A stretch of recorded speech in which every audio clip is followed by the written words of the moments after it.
இன்னைக்கு என்னோட அக்கா பொண்ணு தியா எனக்கா ஷேர் பண்ண ப்ரௌனி ரெசிபி உங்களுக்காக. இன்றைக்கி நான் ப்ரௌனிஸ் பண்ண போகிறேன். முதல்ல ஒரு பவுலில் 1/4 கப் பால், ஒரு 1/4 கப் ஆயில் போட்டு ஒரு எக் கிராக் பண்ணியிருக்கேன். அதை மிக்ஸ் பண்ணணும். இந்த ப்ரௌனி ஃப்ளவர் மிக்ஸ் என்னதுன்னா 2 கப்ஸ் ஃப்ளவர், கொஞ்சம் கோகோ பவுடர், அதாவது சாக்லேட் பவுடர், அப்புறம் சாக்லேட் சிப்ஸ் வச்சுருக்கேன். இதை கொஞ்சம் கொஞ்சமாக இந்த பால் எண்ணெய் மில்க் இருக்கிறதுல கொஞ்சம் கொஞ்சமாக ஆட் பண்ணி மிக்ஸ் பண்ணணும்.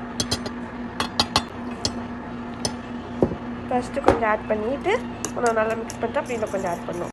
இப்போ நீங்கள் இப்போல்லாம் ப்ரௌனி மிக்ஸ் எல்லாம் கம்பைன் பண்ணி இல்லாமல் கம்பைன் பண்ணியாச்சு. அடுத்து இந்த பேன் நல்லா பட்டர் பண்ண போனோம்.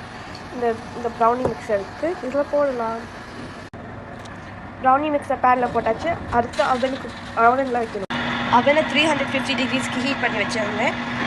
ப்ரௌனி உள்ளே வச்சாச்சு. அடுத்து ஒரு 40 to 50 மினிட்ஸ் குக் பண்ணணும். ப்ரௌனி எப்படி இருக்குது?